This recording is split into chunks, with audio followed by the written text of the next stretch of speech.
Welcome to The Big Picture. I'm Phil Arno. I've been in the broadcasting industry since I was a student at Canisius College. I learned how to shoot TV news from guys who used to shoot newsreels back in the World War II era on a camera just like this one, an old Bell & Howell 16mm film camera. So I guess the point is, I know a little bit about news media. Today in our society, we've undergone an evolution, a tremendous change in style and moral temperament. In my opinion, one of the main contributors to this social change has been the 24-hour news cycle, the never-ending search for a story to pique the interest of the viewer. Because after all, you, the viewer, translates to money, and money translates to power. And as we all know, there are always people out there who thrive on power. So there you have it. We are constantly bombarded with stories that are meant to upset us, to outrage us, to make our blood boil. Now, some would say that's a good thing. We are more informed in this society today than we've ever been before. The world is smaller, there are a lot less secrets. Justice seems to be served well by this wealth of information. But we must be careful. The vision of an angry mob walking down Main Street with torches and a rope, converging on the jail to exact a revenge justice, has been replaced by the screaming protester on the nightly news demanding action in their 30-second bid for fame or attention or whatever they derive from being on TV. The media has that great power in this country, but with great power comes great responsibility. I would hope that as we travel down this information highway of the future, we tighten our collective seatbelts and use a little bit of good judgment.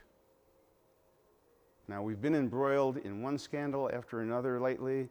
The Bishop of the Diocese of Buffalo has just left his position. Was he the bad guy? Did he occupy the seat at the wrong time? Was he tarred and feathered for the sins of others, or was he part of the problem? There are many answers, as many out there as there are questions. To get to the point of view, one side or the other, anyway, my guest on today's Big Picture is the well-known attorney Steve Boyd, who represents several of the alleged victims in the Catholic Church scandals. And we'll talk to Steve about one side of the picture. And welcome to the show, Steve. I want to get your opinion on the scandal with the Catholic Church. As I said, the bishop has just left his position. And again, you have been around media for a long time, so you know how that works, and I've been around media, and there's been an evolution in the way things have been covered because of the 24-hour news cycle. Is this particular scandal and subject getting more attention than is appropriate, or is this really a good thing because it's now coming out into the open and we're exposing it? What's your take on it? Well, my feeling about investigative journalism always was that darkness cannot live in light. And investigative journalists shine light into areas that people might otherwise not want to have light shown there. And so I think what has happened, because there is so much more media, there is so much social media, that there has been greater light shined upon this. But there is abuse all across the country in every diocese. Every diocese is not in crisis.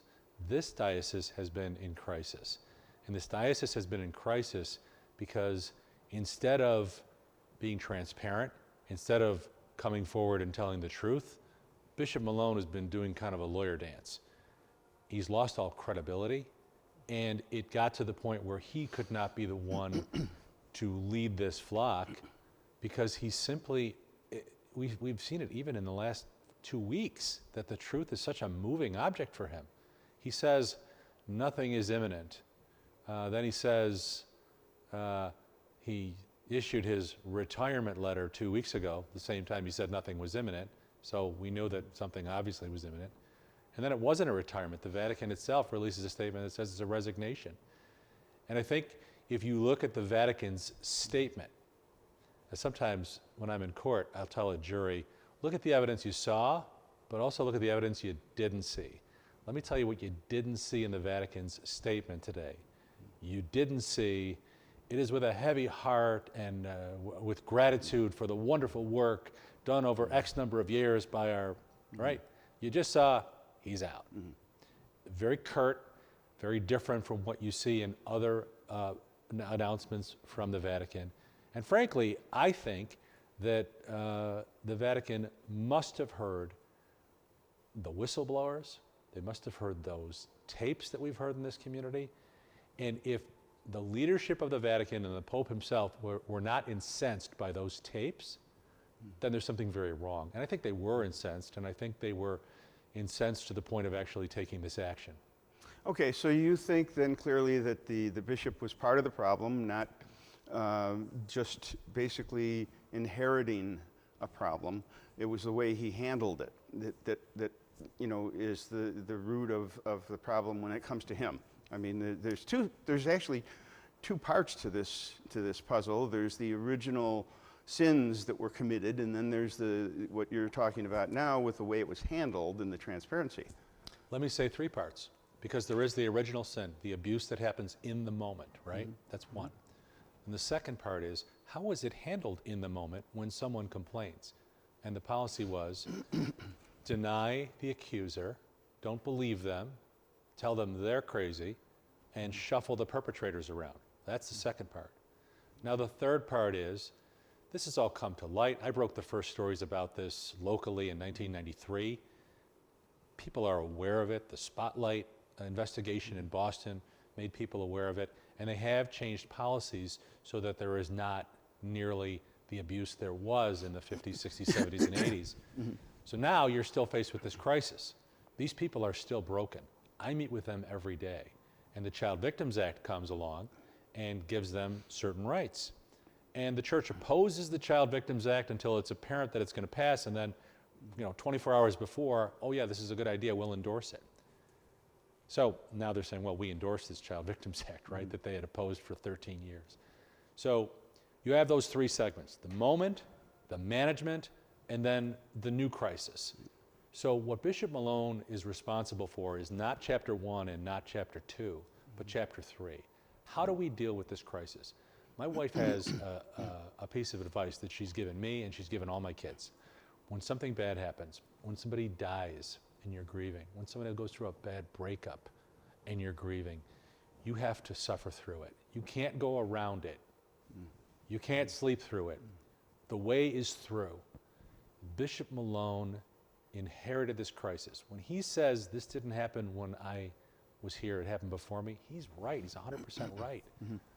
But when he got here and was the man charged with the task of dealing with it, because of his experience with Cardinal Law in Boston, because of his experience handling the crisis in Portland, Maine, he used the old playbook. And the old playbook in Boston and in Portland, Maine, whatever he did there occurred before the age of social media. And social media forces transparency, and Bishop Malone's playbook didn't work in an age of transparency. Well, there's two questions that come out of that explanation. The first one, and I'll cover both of them, but the first one is the original part that you're talking about, when the actual abuse happened. As a casual observer, somebody who has not studied all the cases and isn't familiar with all the cases and the aspects, how many of the complaints are involving people who never said anything at the time and who have just surfaced now because of what's going on? Well, let me switch the question just a little bit. Okay. How many never said anything at the time? Right. Pretty much all of them. Okay. And then there's the period of through the years they've told people. Okay. And then there are periods where now people are coming forward. Yeah, So I couldn't quantify that for you. But the reason I ask is because there's to people who don't have any opinion one way or the other. There's always a question mark when somebody doesn't say anything for years and years and years and years, and then there becomes a scandal, and there's an element of financial reward or potential financial reward through lawsuits or whatever, and then people start to come forward. And so that almost, it doesn't negate any claims, but it just casts a little bit of suspicion, and it's a lot more strong as people have, complained all along. And I just don't know what the statistics are. Yeah, so I don't know what the statistics are, but I would say this. The reason the abuse was perpetrated for so long was because the abusers, these perpetrators, these criminal rapists, were so powerful. So you're Catholic and I'm Catholic. Right. And you look like you're about 10 years older than me, but we go back to the 60s Yeah. and 70s. You remember what? If you got in trouble with your teacher, that was bad, but if you Yeah, got in trouble with the priest, absolutely. you were in for it. That was, right? So I was with a client this morning whose abuse started at age 7. That's second grade. Yeah, Is a it's second grader going to stand up to the priest? Is the second grader going to stand certainly up not to his... back then. No, Yeah, in the certainly 60s not and back then. 70s, he's No. going to stand up to their mother and father and you sent me to this priest and this is what happened? How would you utter the words? And so I want to tell you that when the Child Victims Act passed and went into law on February 14th, I started working 7-day weeks for 7 weeks, 3 clients a day, and every meeting was 2 to 3 hours. And so I see patterns, and one of the patterns that I see more than any is people would call me and say, I know I don't have a case, but I just thought if I could help somebody else, I want to tell you about Father John Doe. Well, we've got And then it turns out they do have a case. the question that comes to my mind is, if he, as a position of official authority over these priests, gets in a complaint, and he has to judge how to handle this complaint with a specific priest, isn't it incumbent on him to be cautious and protect the accused and protect what you would call be a little private, not transparent, when dealing with the priest at the outset anyway, to talk to the priest and protect his privacy and investigate before he makes any pronouncements to the public? And could that be interpreted by you and the people as being not transparent? No, I don't think that's a lack of transparency, because I do think he has to respect the fact that an accusation is just an accusation, right? But what the church was doing was not, here's an accusation, let's investigate it. What the church was doing for decades was, here's an accusation, call this person crazy. But that's not what he was doing. He wasn't around for decades. No, Malone was not doing Right. that. But back in the 90s, when we were doing these stories, I interviewed the Episcopal bishop, Bishop Bowman, and I asked him off camera, why is it that the Catholic Church has all these problems and you guys don't? And he said, that's not true. We have those problems. If there's a certain percentage of people in any group that are predators, then that's the same percentage in any group. It would be true in a fire department or in a union hall or in a stadium or wherever. He said the difference is when someone goes to the Catholic Church and says they were abused, they do this. And when someone comes to the Episcopal Church and says they were abused, we wrap our arms around them. And that's where the Catholic Church failed. It was a complete betrayal. There's a betrayal in the moment when a predator takes advantage of a child. But there's a second betrayal when He's not held to account. Not held to account by people who are supposed to be the moral leaders of the community. Okay, well, again, I want to concentrate a little bit about what Bishop Malone did.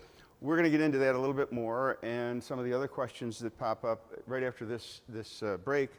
It's a discussion that goes very quickly, as usual. Stay tuned. We'll come back right after these messages.